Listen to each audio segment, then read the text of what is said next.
Hello out there. You found Blind Women in Writing, and this is Pamela Fagan Hutchins. This is the show where I talk with other writers about their kick-ass female characters, and often that means I'm talking with kick-ass female writers, which is going to be the case today. Before we get to that, I did want to tell you that next week, the week after, and on in ad infinitum, I'm going to be interviewing other authors. If you'd like to read their books ahead of time so you can prep for the shows, then please go out to my website, and you can also look at past shows there as well. And then here's the obligatory part. Pam Stack, are you watching? This is a solely owned and copyrighted production of Authors on the Air Global Radio Network. All hail She Who Rules, Pam Stack, our producer. And now we can get to the fun stuff, right? Good morning or good evening or good afternoon, wherever you are. I am excited today because I have a brand new author. And when I say brand new, I mean she came out strong this year with 2 new releases, one of which I've had the chance to read, and is a super fun person to talk to. I already know just from 10 minutes chatting ahead of time. It's Suzanne Park, and she's here to talk about her debut novel. Well, one of her 2 debut novels. They came out practically at the same time. Loathe at First Sight. Welcome, Suzanne. Thanks for having me. Thanks for being here early. You're not on the East Coast, girl, are you? I'm not. And I think when we picked this time, I had to do a double take because I almost didn't believe I would have picked this time. It's just not me. I'm not a morning person. So it was really funny that I saw that and I was like, that was me, 100% me. Yeah. And it's funny, if you would have contacted me a few days ago and said, let's do this in the evening, I'd have been, let's have a glass of wine and do it. But you just braved through this. Good for you. Yes. Make so I don't know how it'll go, but we'll find out. So you live out in, that part of the country that's falling off into the Pacific Ocean. What's it called? Oh, yes. California, Los Angeles. It is every once in a while you get the shock waves and the earthquakes. And it's just something. I grew up in Tennessee and we just didn't have that. We had tornadoes, but we did not have earthquakes. Where in Tennessee? Right outside of Nashville. Okay, so cool. That's where I'm originally from. Really pretty area. And you don't sing country music, do you?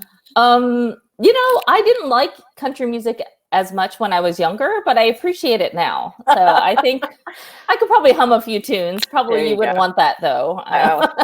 Well, thank you for being kind to us all this morning. Yes. I have a brother in Signal Mountain. I love Tennessee. I think it's fantastic. But LA is cool too.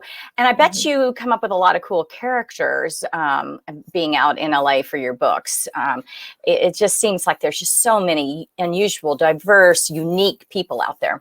It's true. I'm writing a young adult book right now, and I actually just got the cover sent to me right before we went live, and I took a look at it, and it's about a Korean American teenager who is from Los Angeles who gets shipped off to digital detox camp in Iowa.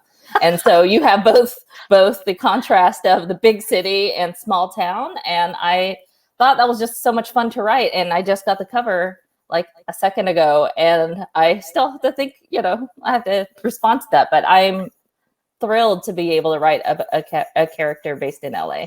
I think that digital detox thing is absolutely genius. One of my kids needed it. Where was it? 10 years ago? That is genius. Well, it's all fiction. So maybe you'll turn it into a franchise and then, I'll rake in millions of dollars from this. So. Oh my gosh. I think you should go for that. Do you know the name of the book is set, right? Are you able to announce it yet? Yeah, I think it's the title is set. It's Sunny Song Will Never Be Famous is the title. Song Will Never Be Famous. And okay, cool. First time revealing any of this information, about all the details. So, oh my gosh, we're an exclusive this morning. Thank you.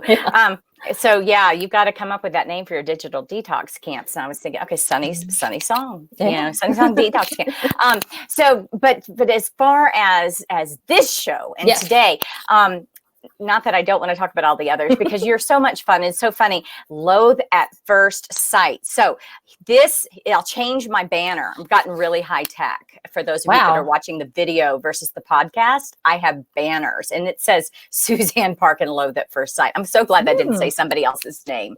Oh my gosh. That would have been bad. But I did change that. I'm very proud of myself. So, okay, Loathe at First Sight. Your first adult novel, just aimed at adults, and also featuring a Korean American strong female lead in Loathe at First Sight. And she is in the high-tech world, the gaming world. That was, to me, was just, again, that was genius to throw her into that environment. So first, I've got to tell you that when I got the email from your publicist telling me about you, it was the title that grabbed me, Loathe at First Sight. I was like, oh, I love that. So where'd you come up with the title? What's that all about? So the title Loathe at First Sight was a title that I'd come up with, and we actually kept it. Usually when you go through the process of getting a book acquired and go through the editing process, the title can change. And this one actually stayed in it because although parts of the story had changed through the editing process, the main idea was, of course, there's the title refers to the main relationship in the story. There's a enemies to lovers romance definitely threading through the story, but also she's in an adversarial work environment where she's basically second guessed all the time. People are expecting her to fail. And so she's surrounded by all these haters. And I wanted to also acknowledge that as well in the title. I loved the double entendre of that. I loved, not for her, but for, under the theory of you take a protagonist and on page one, you whomp them over the head. And then through the rest of the book, you just keep whomping them harder and harder and harder. It was definitely happening to Melody in this book. Yeah. And everybody in the book that was hating on her either hated her at first sight because she was a woman or without even seeing her at all. I mean, they were so freaking mean to her. So tell us a little bit about the book itself. Give us an elevator pitch. So yes, Loathe at First Sight. This is the final copy. Just got it yesterday. Oh, yay. It's a workplace comedy set in the male-dominated video game industry. And in the story, Melody Ju, she is a Korean-American video game producer, and she is tasked with releasing a controversial video game while being antagonized by everyone around her, including the new MBA intern who happens to be the CEO's nephew. So we've got a little nepotism going on there. Yes. And she comes up with a game idea that it is really very funny and wasn't, I don't think, intended by her to be serious, but to tell us about her brainchild. Sure.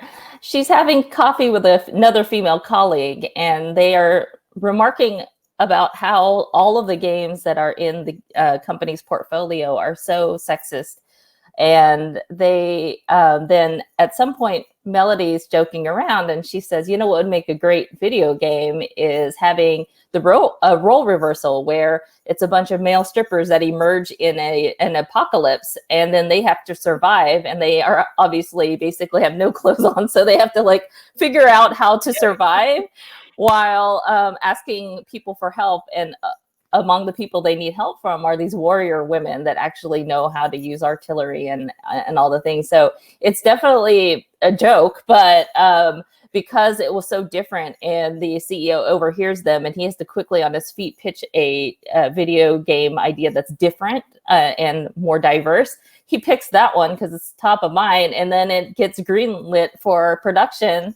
And she's now in charge of releasing this game that was just a pure joke at the time, but now has to make it succeed. So it's there's comedy all over the place when it comes to this story, but that just the game itself is, to me, was fun and hilarious to write about. It is hilarious, and it's so incredibly sexist, and that's what makes it hilarious. Is that it's so you get it that it's sexist when it's naked men, huh? Right. And it's just cracked me up. And Melody, but I gotta tell you, okay, so I love Melody because she is She's a lot to me. Here's my take on Melody. She's a lot like the rest of us in that inside she is this complex combination of at once I'm insecure, but on the other side of it, I am going to work hard and kick this thing's butt.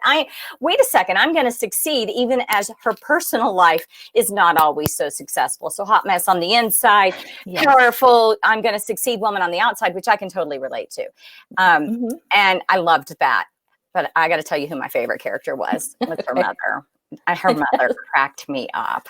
So, okay. So for these characters, Melody, her mom, let's stick with just her family first. Do you draw inspiration from your own life when putting your characters together, or people that you meet and see, or where do you come up with these guys and gals? With Melody's relationship with her parents, I in my young adult book, I didn't really draw too much from my own parents' personalities. The parents are a little bit different than my parents are, and it was very clear that there's distinction between them. But for Melody's story, because she's at this age where she's in her late 20s, I found that a lot of my friends also that are Korean American, their parents sort of reinsert themselves into their lives around this age, and it's for a number of reasons. It's like are you dating now? Do you have health insurance? All these things. Where are you in your career? And they just kind of zoom back in and are very hands-on all of a sudden. And I wanted to write about that because I think that it's common enough for, again, amongst my friends, but also other people I've talked to. It's just this odd thing that late 20s, they think that they need to help parent again and get very involved on even the day-to-day. And then they call and they meddle. And I think, obviously it's to show that they care, but it comes out off as very different to the person who's receiving the love. So yes, exactly. Well, it totally cracked me up. There's a scene, you guys, later in the book where she's crushing on a guy and they aren't together and they accidentally end up at dinner at the same time with both their parents. And her parents, oh my gosh. It's every person's worst nightmare about what could happen in front of somebody that they're digging, but it was especially Melody's. That is my favorite scene too. It's so uncomfortable to see because she knows how her parents are, and she was not expecting to run into her crush and his parents too. And they're from a totally different world in terms of very waspy, very well-to-do, polished, everything. And then you've got Melody's parents who she just never knows what's going to come out of their mouths. And it is a pure comedy, just especially that scene. I could probably just take that scene and, make a movie out of it because it's just hilarious. The whole part where they're like inviting them to dinner at their hotel because it's a free continental breakfast and they won't have to show their room key. I just was dying. So, okay. So that brings us to the comedy aspect and that's really your background is live comedy, right? Or spoken comedy. How did that translate for you to the page? Was it a natural progression or did you have to work at it? I had to work at it because stand-up comedy was something I sort of accidentally got into. I was always wanting to be a humor writer, and I didn't know what that really looked like. I just knew that I liked writing creative things, but also like writing things that were humorous. But I didn't know what that meant at all, because it's not like in college they say, here's what to do if you want this kind of career, or even in high school. So I ended up somehow back in the day Googling Korean American female writer, comedy writer, thinking that at the time Google was not as great as it is now. And it gave me all these hits to all these comedians. So I just thought I'd talk to a few of them. And one that really made an impression on me, it turns out that she actually didn't do much writing, but she wrote for her stand-up comedy act and invited me to watch it. And then when she performed, she was telling all these stories about her growing up and, her being Korean American, living in a rural area in Washington. And I remember thinking, the crowd is really enjoying this. Maybe this is something I wanted to do. So I ended up performing and staying with it for 10 years or more, actually, and got better at it and got more comfortable with being on stage and enjoyed the writing part. But then after 10 years doing it, I realized, wait, this wasn't what I was supposed to do like at all. And I had to rethink everything. So I started taking a bunch of writing classes. One of which was at a Best Western in Seattle, in the sketchy part of town, in a basement. And I remember thinking, this is not what I expected out of my life either. I don't know what I'm doing. And that was a personal essay class. Then I started taking some screenwriting classes. I just didn't know. And then after I had written a collection of essays, I ended up speaking with an agent, a literary agent, who just gave some good advice, which was, you have some good stories here, but to be able to sell memoir or personal essays, you basically have to be famous. Exactly. So I had to either be famous or write something else, right? Yeah. So seemed like writing something else was easier. So I ended up thinking, like, maybe I could fictionalize a lot of things that I had in my stories, and then sort of ended up writing novels. And it ends up being the best fit for me anyway, because I don't know how I made such a roundabout way of getting here, but I ended up where I needed to be and can tell the stories that I've always wanted to tell and still use the same kind of humor. That as far as the writing of humor, a lot of it is still the same principles of, callbacks to old jokes, like from a previous page, and those little tricks, you could still use them. Yeah. And then, I like to do unexpected humor. So like right when you think a story is going to go a certain way, there's a little twist that you weren't expecting. And that's usually my style. That was always my style in doing stand-up. And now I can do that on page, which is actually a lot of fun as well. Yeah. And then I think the cool thing about, I've never done stand-up. A lot of public speaking, although I don't know if anybody ever thought it was funny or not, but a lot of public speaking. But what I find is cool about writing novels is that the characters mean so much to people. They become real. The jokes become reality. The stories take on a life of their own, and it lasts. It's not just that performance. It's an ongoing relationship with your readers. And so your jokes have a lot more legs, if that makes sense. Yes. So it's a cool, fun thing. And the greater the humiliation, the funnier it gets, so yes. That's always been fun to me too. And I think that's why I love that scene in the buffet. Yeah. The buffet. So much. It's like, oh, poor Melody. Oh my God. And I've also heard from people who have had an early read of the book that they really enjoyed the workplace comedy because they've either experienced similar things, whether it's somebody taking your idea and claiming it as their own, or somebody just, hogging all of the airtime in a meeting, whatever it is. I've had a lot of women say, like, that has really resonated with me. Oh, and yeah. Now I know I could find humor in it because it's so over the top ridiculous, and it happens to everyone. It's not just me, and it's not personal. It's literally like everywhere. And it's not something that it's just like any element of diversity. It's not something that you can really get until you've walked in somebody else's shoes.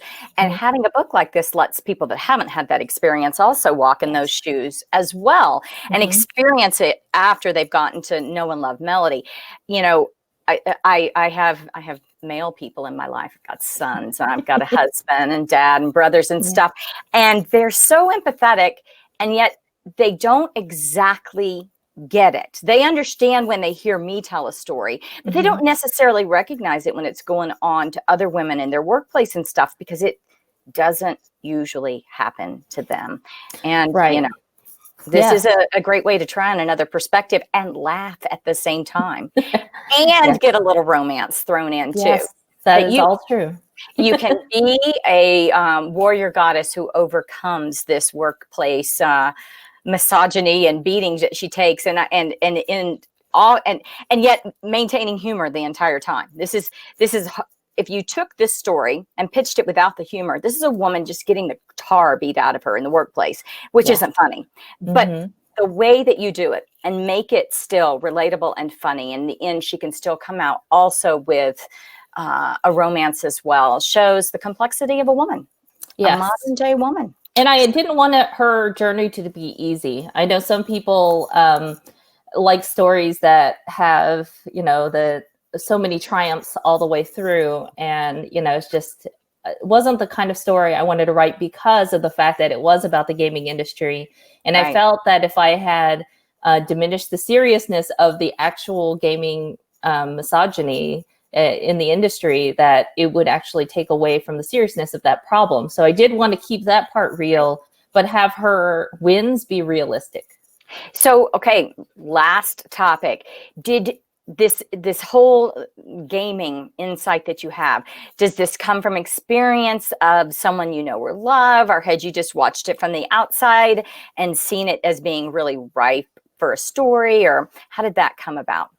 I've always played games, and when I started thinking of what kind of story I wanted to write, and I used to work in technology, and I have a ton of friends that work in the gaming industry, it became this natural curiosity of mine just to explore for any sort of book.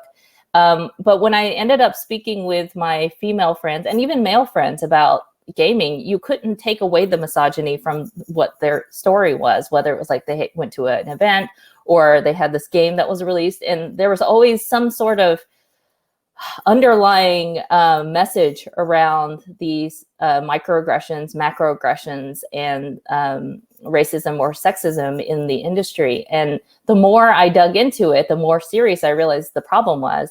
I had been researching just the gaming industry for, I think, since 2016.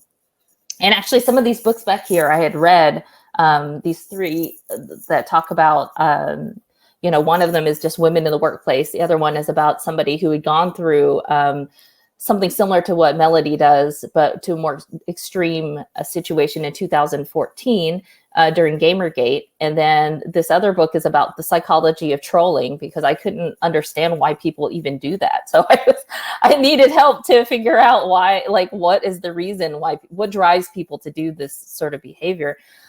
So I just done a ton of thinking about what kind of story I wanted to tell.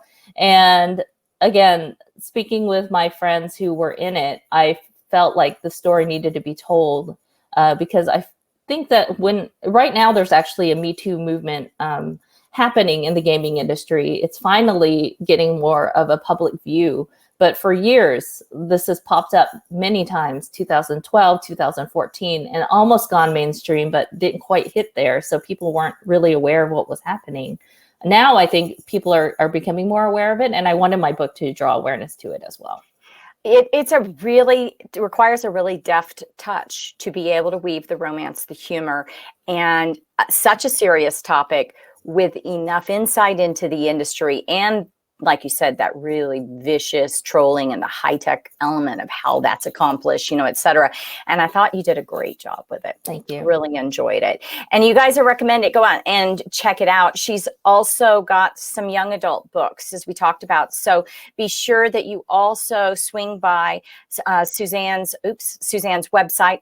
And that's SuzannePark.com, Suzanne with a Z, SUZANNE, and check those books out. If you are looking for other books to check out, it never hurts my feelings if you go out to my website as well. All of my books are on Kindle Unlimited. So if you're on that, you can download them and read them free. I just had 3 dogs walk into the room. That's a little disconcerting. I'm so glad you can't see them on video or hear them on the audio, but all of a sudden I'm surrounded by a Belgian Malinois, a pit bull, and a Boston Terrier. I did hear some light jingles, and I didn't know what that was. They nosed the door open. This is usually it's the Boston Terrier only, and he's snoring. So jingles would be the dog tag. So anyway, I apologize for that, but I just totally went.